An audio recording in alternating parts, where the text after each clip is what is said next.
غریبوں کے کام آتے ہیں، آپ مسافروں کو راستہ دکھاتے ہیں، آپ پریشان حالوں کی مدد کرتے ہیں، آپ بیواؤں کو راحت پہنچاتے ہیں، اللہ آپ کو ضائع نہیں کرے گا۔ تو گویا وہ اعمال اور وہ اوصاف بتلائے جس کے اندر آدمی اغراض سے پاک ہے اور اللہ کی مخلوق کے ساتھ اللہ کے لیے کچھ کر رہا ہے۔ اور اس حالت میں جس وقت آپ کو چادر اڑائی جا رہی ہے اور آپ پسینے میں شرابور ہیں، اب عمل کی پہلی وحی آئی، یا ایھا المدثر قم فانذر وربک فکبر، اے چادر اوڑھ کے لیٹنے والے ہمارے حبیب صلی اللہ علیہ وسلم اٹھیے، نبوت لیٹنے کے لیے نہیں دی گئی، کھڑے ہو جائیے، قم فانذر، اور لوگوں کو ان کے انجام سے ڈرائیے اور ان کی زندگی کا نتیجہ ان کو دکھلائیے، اور اس کے لیے کیا کیجئے، وَرَبَّكَ فَكَبِّرْ، اپنے رب کی بڑائی بیان کیجئے۔ تو اس لیے دین کی محنتیں اور ایمان کے راستے کا پہلا قدم وہ ہے کہ جس میں اس بندے کو اپنے خالق کی بڑائی، ان کی کبریائی، ان کی ہیبت، ان کی عظمت، ان کی محبت، ان کی شفقت، ان کی جود و عطا اور ان کے لامحدود خزانے اور ان کی بے پناہ محبتیں، یہ ایک بندے کے دل و دماغ پہ طاری ہو کہ میں اپنے رب کا غلام اور بندہ ہوں، اور وہ رب ان خزانوں کا مالک ہے جو کسی اور کے قبضے میں نہیں ہے، اور جو ان کے قبضے میں ہے وہ بلا شرکت غیر تنہا ان کے اختیار میں ہے۔ اے اللہ، میں آپ کا بندہ ہوں، میں آپ کی مرضی پہ چلوں گا، اب اپنی مرضی پہ نہیں چلوں گا۔ اپنی مرضی پہ چلنا اسے حیوانوں کا راستہ بتلایا، یہ انسانوں کا راستہ نہیں ہے۔ گلے کی ڈوری کھول دو اس بکری کے اور گائے کے اور بیل کے، اب یہ چلے اپنی مرضی کے اوپر، جدھر چارہ دکھا ادھر چر گئے، اور جدھر گلی دکھی ادھر مڑ گئے، اور جب برتن نظر آیا اس میں منہ مار دیے، انہیں کچھ پتا نہیں کہ کس کا کھا رہے ہیں، کیا کھا رہے ہیں۔ بلی کو دودھ دکھا تو لپک پڑی، اور مرغی کو دانہ دکھ گیا تو کود پڑی۔ اب ان کو کوئی پرواہ نہیں کہ ہم کس کا کھا رہے ہیں اور کیا کھا رہے ہیں، بس یہ تو اپنی مرضی پہ چل رہے ہیں کہ جدھر نظر آ گیا ادھر اپنے آپ کو چلا لو۔ اگر اس انسان کو حلال و حرام نہیں دکھ رہا، اپنا اور پرائے کا نہیں دکھ رہا، اور ان چیزوں کے اندر کوئی اپنی رب کی مرضی نظر نہیں آ رہی، یہ اپنی مرضی پہ مارے پوری دنیا میں پھر رہا ہے، تو اس میں اور حیوان میں اللہ کی نگاہ میں کوئی فرق باقی نہیں رہتا۔ اسی لیے ہمارے حضرت مولانا محمد یوسف صاحب رحمۃ اللہ علیہ فرمایا کرتے تھے، ارے 5 سال کا بچہ اگر ہڈی کا ٹکڑا بتاتا ہے تو کتا بھی دم ہلاتے ہوئے قریب آ جاتا ہے، اور وہی بچہ اگر ہڈی کے ٹکڑے کی جگہ پتھر کا ٹکڑا اٹھا لے تو کتا بھی دم دبا کے بھاگ جاتا ہے۔ تو پیٹ بھرنے کی چیز کیا ہے اور پیٹھ کو بچانے کی چیز کیا ہے، تو وہ تو کتا بھی جانتا ہے۔ اگر تم انسان بن کر اور ایمان والے بن کر اور نبی رحمت صلی اللہ علیہ وسلم کے غلام اور امتی بن کر اگر تم نے زندگی کی ساری صلاحیتوں سے پیٹ اور پیٹھ کو ہی پہچانا اور آگے کچھ نہیں پہچانا، تو ہم میں اور کتوں میں کوئی فرق باقی نہیں رہا۔ ہم نے اپنی زندگی کی حیثیت کو حیوانوں اور جانوروں کے راستے کے اوپر ڈال لیا۔ اس لیے میرے دوست اور میرے بزرگوں، یہ زندگی اپنی مرضی کی جگہ نہیں، مولا کی مرضی کی جگہ ہے کہ اللہ کی مرضی کی بنیاد پر چلو۔ شاہ دولہ رحمت اللہ علیہ اسی ملک کے بڑے اہل اللہ میں سے گزرے، اور ان کے زمانے میں گویا ایک سیلاب آیا، اور جو بند اور جو تالاب تھا وہ پھٹنے لگا۔ اب مخلوق خدا پریشان ہوئی کہ آبادی خطرے میں پڑ گئی، گاؤں ڈوب جائے گا، تدبیریں ہماری ساری بے بس ہو گئیں۔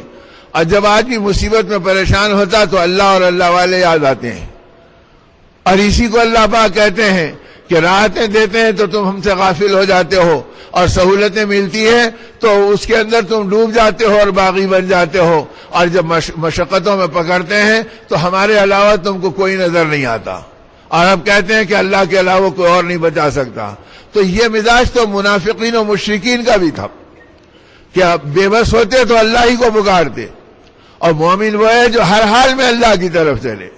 لِكَيْ لَا تَأْسَوْا عَلَىٰ مَا فَاتَكُمْ وَلَا تَفْرَحُوا بِمَا آتَاكُمْ، جب انہیں ملتا تو اتراتے نہیں اور چھنتا تو گھبراتے نہیں، ہر حالت کے اندر اپنے رب کی منشا اور رب کی مرضی کے مطابق اور تابعدار بن کر اپنی زندگی کو گزارتے ہیں۔ اب جب مصیبت آئی اور دیکھے کہ ساری آبادی ڈوبنے کو ہے تو سوچا کہ کیا کریں، ارے تدبیروں سے کچھ نہیں ہوتا، دعا والے کو بکو، اللہ والے کے پاس چلو۔ تو شاہ دولہ رحمت اللہ علیہ کی خدمت میں چلے آئے۔ اب آ کر جب گاؤں کا گاؤں جمع ہو گیا، آبادی کی آبادی آ گئی، تو کہا کیا بات ہے، کدھر آ گئے، کیسے آ گئے؟ کہا حضرت بڑی مصیبت میں ہے اور زندگی خطرے میں پڑی ہے. کہا کیا ہو گیا؟ کہا کہ اس وقت سیلاب ایسا آ رہا ہے کہ کسی لمحے میں بھی بند ٹوٹ سکتا ہے، اور یہ تالاب کا اگر پیٹھا پھٹے گا تو پورا گاؤں کا گاؤں اور آبادی کی آبادی ڈوب جائے گی، اور اس کے اندر گویا ہماری زندگی باقی نہیں رہے گی. اب کوئی تدبیر کر رہے ہیں تو کوئی قابو میں نہیں ہے. اللہ کے لیے دعا فرما دیجئے. فرمانے لگے اچھا اتنی بڑی پریشانی آ گئی اور ایسی بات ہے، چلو چلو ہم بھی چلیں گے تمہارے ساتھ. کہاں ہے وہ تالاب؟ اب یہ مخلوق خدا کو اور راحت ملی. ارے اللہ والا دعا ہی نہیں بلکہ چلنے کو بھی تیار ہے. چلو ان کے برکت والے ہاتھوں سے کچھ مٹی دلا دیں گے، کچھ وہاں پر کسی پتھر پہ دم کرا دیں گے تاکہ پھٹنے والے جھرے اور آنے والا پجرنے والا پانی رک جائے. اب وہاں چلے اور دیکھا کہ پانی گویا اس کے اندر سے رس رہا ہے اور گویا وہ دھارے پھیلنے کو ہے. تو اب وہاں پہنچ کے فرمایا اچھا یہ حال ہے. فرمایا بتاؤ کدال کہاں ہے، پھاوڑا کہاں ہے؟ لوگوں نے لا کے دیا کہ حضرت یہ ہے. اب وہ لے کے اس کے اوپر چلانے لگے تو وہ سوراخ اور بڑھنے لگا اور وہ پیٹھا اور خطرے میں بڑھ گیا، اور جب شگاف پھیل گیا تو پانی اور زور سے آنے لگا. اب مخلوق خدا رو پڑی، کوئی ہاتھ پکڑ لیا، کوئی پیروں پہ گر پڑا. کہا حضرت کیا کر رہے ہیں؟ اگر آپ ایسے کریں گے تو کل کی جگہ آج اور تھوڑی دیر کی جگہ ابھی ہم ڈوب جائیں گے اور یہ سیلاب آ جائے گا اور رہا بند ٹوٹ جائے گا. یہ کیا کر رہے ہیں؟ شاہ دولا رحمۃ اللہ فرمایا سنو سنو، جدھر مولا ادھر شاہ دولا. اگر مولا کی مرضی سیلاب لانے کی ہے تو شاہ دولا کی مرضی سیلاب آنے کی ہے. ہم مولا کے پارٹی کے ہیں، تمہاری پارٹی کے نہیں کہ مولا کی مرضی جو ہے اس کے خلاف ہم جائیں. یہ ہمارے بس کی بات نہیں ہے. جو مولا کی مرضی ہے وہ ہماری مرضی ہے. اگر مولا کی مرضی سیلاب کی ہے تو ہماری مرضی بھی سیلاب کے آنے کی ہے. اب یہ اور گھبرا گئے کہ معاملہ تو الٹا ہو گیا. اب جو گھبرا گئے تو جو پہلے ہی دل نر موت آنکھوں میں گھوم رہی ہے، اب اس حالت میں جب آبادی رونے لگی تو فرمانے لگے دیکھو ایک راستہ کھلا ہے، اگر تم کہو تو میں تدبیر بتاؤں. کہا حضرت فرمائیں. کہا وہ یہ ہے کہ اپنی مرضی کو قربان کرو اور مولا کی مرضی کو اپنی مرضی بنا لو. اگر تم مولا کی مرضی کو اپنی مرضی بنا لیں گے تو مولا تمہاری مرضی کو اپنی مرضی کے طور پہ قبول کر لے گا. لہذا توبہ کرو، اپنے گناہوں پہ تڑپو، نادم ہو، اور آگے کے لیے عہد کرو کہ اب ہماری زندگی بغاوت و نافرمانیوں میں نہیں گزرے گی. اب دل تو ایسے ہی موم تھے. اب جب سبوں نے تڑپ کے دعا کی اور تڑپ کر اپنا توبہ کی تو فوراً ہاتھ اٹھا کے دعا کی اور کہا مولا یہ کمزور بندے ہیں، اپنی خطاؤں پہ نادم ہیں، اب یہ معافی کی بھیک تجھ سے مانگتے ہیں. مولا انہیں معاف کر دے اور ان کی پریشانی کو دور کر دے، اور ان کی مرضی کو آپ پورا کر دیجئے. یہ آپ کی مرضی پورا کرنے کا عہد کر رہے ہیں. نتیجہ یہ ہوا ادھر دعا ہوئی، ادھر سیلاب کا رخ پلٹ گیا اور پانی کا دھارا الٹا بہنے لگا، اور اللہ نے بغیر کسی ظاہری تدبیر کے اس علاقے کی حفاظت فرما لی. تو میرے دوستو اللہ پاک کا معاملہ یہ ہے، بندے کے ذمے کی ذمہ داری کو پورا کرنے کا راستہ نبیوں نے بتلایا کہ دیکھو یہ دنیا اللہ کی مرضی کو پورا کرنے کی جگہ ہے. آج گھروں کے جھگڑے، آپس کے اختلافات، ایک دوسرے کے آنکھوں میں خون کا اترنا، دلوں میں پھٹن کا آنا، اور عالمی بنیاد پر زندگیوں کی بربادی، اس کی بنیاد یہ ہے کہ ہم اپنی مرضی سے کر رہے ہیں، اللہ کی مرضی کو بھول گئے، اور ہماری مرضی فتنوں کا سبب بن گئی، اور ہماری مرضی خون خرابے کا سبب بن گئی، اور ہماری مرضی بربادی کا سبب بن گئی. اب نبیوں نے اور نبیوں کے سردار رحمت عالم صلی اللہ علیہ وسلم نے یہ بات بتلائی کہ دیکھو اگر تم اپنی مرضی کو فنا کرنا چاہتے ہو تو مولا کی مرضی پر چلو. مولا نے اس کائنات کو امتحان کے لیے بنایا، انعام کے طور پہ نہیں بنایا. یہ زندگی امتحان کے طور پر، یہ جوانی اور صحت امتحان کے طور پر، یہ تنگی اور بیماری امتحان کے طور پر، ان میں سے کوئی انعام کے طور پہ نہیں ہے، بلکہ اللہ پاک یہ دیکھ رہے ہیں لیبلوکم ایکم احسن عملا، کہ ہم تم کو مبتلا کر کے دیکھیں گے کہ کون اچھے عمل کرتا ہے. اب ان کے اندر اپنے اعمال کو بنانا، اپنے یقین کو سنوارنا، اپنے رب کے ساتھ اپنے تعلق کو جوڑنا کہ یہ جگہ میں اپنی مرضی پہ نہیں اپنے مولا کی مرضی پر چلوں گا، تو پھر وہ اللہ غیب سے ہماری مرضی کو اپنی قدرت سے پورا کریں گے. تو اس لیے میرے بھائیوں اور میرے بزرگوں، یہ دنیا کے بارے میں بتلایا گیا کہ جس پروردگار عالم نے اس کو بنایا، اس پروردگار عالم نے اس کی حیثیت کو اتنا بے قیمت بنایا ہے کہ ساری دنیا، زمین و آسمان، چاند و سورج، ستارے اور سیارے، خزانے اور دولتیں، ہیرے اور جواہرات، بادشاہوں کی دولتیں اور دنیا کی لذتوں کے انبار، یہ ساری کی ساری چیزیں ایک مچھر کے پر کے برابر بھی حیثیت نہیں رکھتی۔ یہ اتنی بے قیمت دنیا ہے۔ اگر یہ دنیا اتنی بے قیمت ہے تو اس کے دھوکے میں مت پڑو، اس لیے کہ جو دنیا پوری کی پوری ایک مچھر کے برابر پر کے برابر حیثیت نہیں رکھتی، سمجھدار آدمی کا راستہ نہیں ہے کہ وہ اس کو محبوب بنائے اور وہ اس کو مطلوب بنائے، بلکہ ضرورتوں کو پورا کرنا ایک علیحدہ چیز ہے اور مقصد کو پورا کرنا یہ زندگی کی ذمہ داری ہے۔ ضرورتیں تو آدمی کی کسی طرح بھی پوری ہو جائیں گی، ارے بھائی دوپہر سے شام تک کا وقت گزارنا ہے، اگر روٹی نہیں ملتی تو چاول مل گیا، اور چاول نہیں ملتی تو چنے کے دانے مل گئے، اور وہ نہیں ملتے تو آدمی کچھ پھانک کر اور 2 بسکٹ کے ٹکڑے کھا کر اپنا وقت گزار سکتا ہے۔ ضرورتیں بدل سکتی ہیں لیکن مقصد میں کوئی فرق نہیں آ سکتا ہے، اور جو آدمی مقصد کو بدل دیتا ہے وہ اپنی زندگی کی قیمت کو کھو دیتا ہے۔ تو یہ راستہ بتلایا گیا کہ اپنی زندگی کے اندر اپنی ضرورتوں کو پہچانو، اور یہ دنیا جو اللہ پاک نے بنائی ہے یہ بے حیثیت و بے قیمت بنائی ہے، یہ مردار دنیا ہے۔ جب یہ دنیا بے حیثیت ہے تو اس کی تمنائیں ردی سامان کی طرح ہے، تو یہ چیزیں سمجھدار انسانوں کا میدان محنت نہیں ہے۔ اب نبی رحمت صلی اللہ علیہ وسلم نے صحابہ کرام کے سامنے اس دنیا کی حقیقتوں کو کھولا، اور اللہ پاک کے پاک کلام نے جگہ جگہ اس دنیا اور دنیا کا انجام اور دنیا کی محبتوں کی حقیقت کو صاف ظاہر کیا، تاکہ سمجھ میں آ جائے کہ دنیا کی کیا نوعیت ہے۔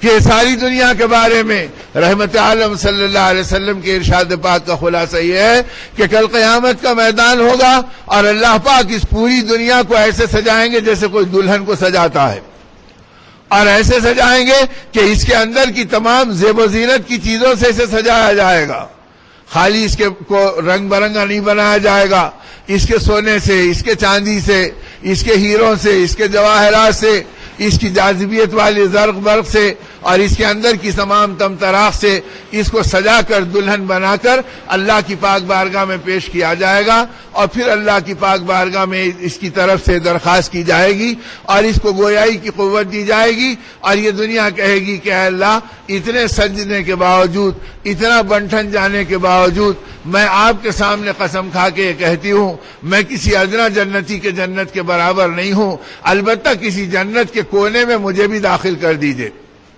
تو حق تعالی شانہ کا جواب ہوگا، اے دنیا تو ہماری نگاہوں میں اتنی خبیث و بے حیثیت ہے کہ ہم تجھے کسی ادنا جنتی کے جنت کے کونے میں کیا داخل کرتے، جس جنت میں تجھے داخل کیا جائے گا تیری نحوست سے میرے جنتی کے جنت کی زینت بھی ختم ہو جائے گی، اور فرشتوں کو حکم ہوگا کہ ان سب کو اٹھا کر جہنم کا ایندھن بنا دو اور اسے جہنم کے انگاروں میں ڈال دو۔ تو اس وقت پتہ چلے گا کہ دنیا کی حیثیت کیا ہے اور دنیا کا انجام کیا ہے۔ جب دنیا کو اٹھا کر جہنم کا ایندھن بنایا جائے گا تو دنیا کے چاہنے والوں کو کہاں رکھا جائے گا؟ اس لیے یہ بتلایا گیا کہ یہ دنیا جب تمہارا میدان محنت اور مطلوب نہیں ہے تو اس دنیا کے اندر تم اپنی مرضی کو کہاں تلاش کرتے ہیں؟ ہاں تمہاری مرضی کو پورا کرنا ہے تو تم اپنے مولا کی مرضی کو پورا کرنے والے بن جاؤ۔ اب صحابہ کرام اللہ کی مرضی کو پورا کر کے چل رہے ہیں، اور اللہ پاک ان کی زندگیوں میں اپنی قدرت کا تماشا دکھلا رہے ہیں۔ مسجد نبی ہے، صحابہ کرام کا ایک خاصا مجمع جمع ہے، اور وہ بھوک اور فاقوں کے اندر ڈوبا ہوا ہے، کئی دن سے ان کے گھروں میں چولہے نہیں جلے ہیں اور ان کے گھر سے دھواں نہیں نکلا ہے۔ نبی پاک صلی اللہ علیہ وسلم ان کے درمیان میں رونق افروز ہیں، اور آپ فرما رہے ہیں من رضی بالمؤمنین من المال رضی اللہ سبحانہ تعالی بالقلیل من الاعمال او کما قال۔ آپ نے فرمایا اے لوگوں سن لو اور اس بات کو سمجھ لو، جو آدمی تھوڑی دنیا پر اللہ کے لیے راضی ہو جائے گا اللہ قیامت کے دن تھوڑے دین پر اس سے راضی ہو جائیں گے۔ اب صحابہ کہتے ہیں ہمارے لیے عید ہو گئی کہ جو دنیا میں تھوڑے مال پر اللہ سے راضی ہو جائے گا اللہ قیامت کے دن تھوڑے اعمال پر اس سے راضی ہو جائیں گے۔ اب یہ سنتے ہی ان کے فقر و فاقے ان کے لیے عزت بن گئے، ان کی بھوک اور پیاس ان کے لیے آخرت کا خزانہ بن گئی۔ اللہ اگر ہم تھوڑی دنیا پہ راضی ہو گئے تو آخرت میں تھوڑے دن پر اللہ ہم سے راضی ہو جائیں گے، بس تو یہ فاقے بھی محبوب ہیں، یہ بھوک و پیاس بھی عزیز ہے۔ اب ان چیزوں میں گلے شکوے نہیں ہوئے، نہ اللہ سے بدگمانی ہوئی، نہ مخلوق کے اندر کوئی آدمی کا تجسس ہوا، بلکہ اپنی زندگی بے تاج کے بادشاہوں کی بن گئی، اور اتنے بے نیاز بن گئے کہ جب دنیا قدموں میں آئی تو رونے لگے، یا اللہ کہ ہماری محنتوں کا صلہ ہم کو دنیا میں تو نہیں مل جا رہا۔ تو اس امت کا تو مزاج یہ بنایا گیا کہ تم دنیا کے بارے میں اس ذہن کے ساتھ چلو اور اپنے اللہ کے ساتھ اپنا رشتہ ایسے مضبوط کرو کہ میری مرضی کیا ہے، میں تو اللہ کی مرضی پہ چلوں گا۔ اب اللہ کی مرضی پر اس امت کا اتنا مزاج بنایا گیا کہ مدینہ طیبہ ہے، اور صحابہ کرام رضوان اللہ تعالی علیہ مجمعین فرماتے ہیں کہ نبی رحمت صلی اللہ علیہ وسلم کی خدمت میں رئیس فلک کے پاس سے آئے ہوئے خزانوں کا انبار ہے، اور آپ لوگوں میں تقسیم کیے جا رہے ہیں، اور مدینہ سمٹ کر آ رہا ہے، اور آپ ہر ایک کے ساتھ اپنی سخاوت اور ان کو دینے کا جود و عطا کا معاملہ فرما رہے ہیں۔ اب یہ بات لوگوں میں عام ہوئی، قبیلہ عشر موجود تھا جو مدینے کے جوار میں رہتا تھا، اب ان خواتین و حضرات، ایمان اور روح کی تازگی کے لیے ہمارے یہاں تشریف لائیے۔ ہمارا پتہ مینار الیکٹرانکس پاور ہاؤس کے سامنے، Kalyan road, Bhiwandi, Maharashtra, India. Mobile number 9823250416 9823250416۔ Proprietor Mohammad Yakub Khan Azmi.